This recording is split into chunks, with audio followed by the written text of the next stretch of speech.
Microsoft આઉટલુકની મદદથી કોઈ એક આમંત્રણ આપતો મેલ બનાવો અને તેને abc@gmail.com એડ્રેસ પર મોકલો, ઈમેલ એડ્રેસ પર. આ ઉપરાંત આ મેલ છે આપણે કોપી બ્લાઇન્ડ કરી તેને test@yahoo.com પર મોકલવાનો છે. આપણે કઈ રીતે ક્રિએટ કરશું તે જોશું. આપણે આપણું બે રીતે જે છે આપણે અલગ અલગ રીતે જે છે આપણે રન કરી શકીએ છીએ. આ રીતે આઉટલુક ફાઇલ ઓપન થશે.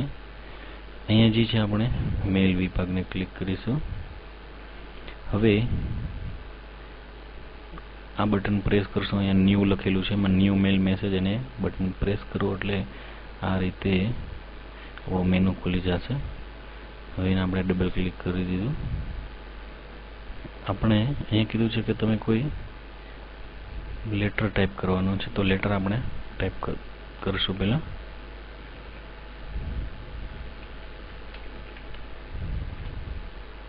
ફોર્મેટિંગ પછી છેલ્લે કરી દઈશું.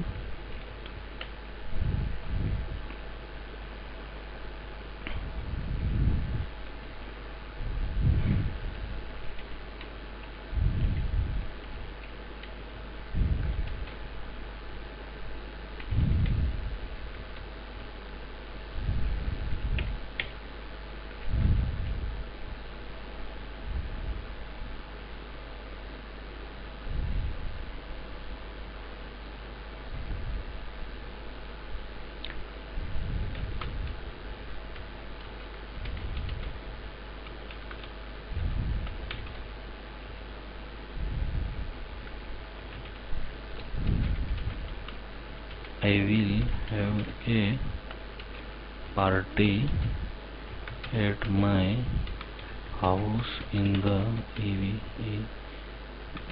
evening. Please come for the party. We will have fun. See you. Yours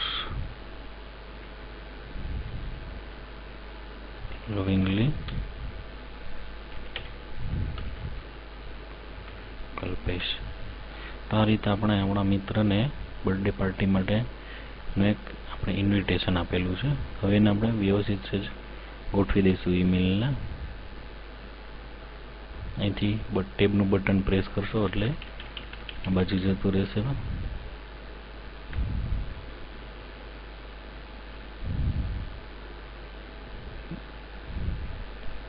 control M press કરશો એટલે આ પણ પેલી તરફ જતું રહેશે.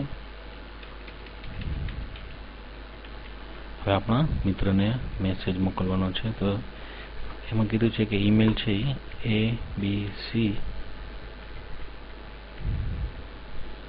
abc@gmail.com પર મોકલો. પછી સાથે એવું પણ કીધું છે કે બ્લાઇન્ડ કોપી તેને test@yahoo.com પર મોકલો.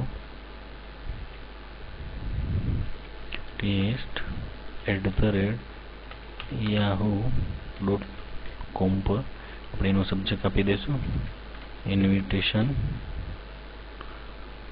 ઓકે, આટલું થઈ ગયા બાદ એને આપણે સેવ કરી દઈશું.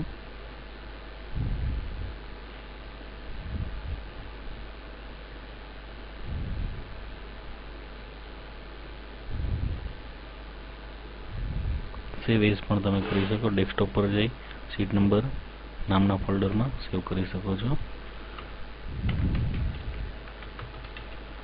સેવ કરી દીધા બાદ ઓકે, આપણું કામ અહીંયા પૂરું થઈ છે આ રીતે. હવે મિત્રો આપણે એમ થાય છે કે આપણે જે ઈમેલ બનાવ્યું ક્યાં છે, કેવી રીતે છે, તો એ ડ્રાફ્ટમાં તમે એને ફરીથી જોઈ શકો છો. અને એ પર ડબલ ક્લિક કરો, પાછું જે છે એ રીતે તમે જોઈ શકો છો આ રીતે.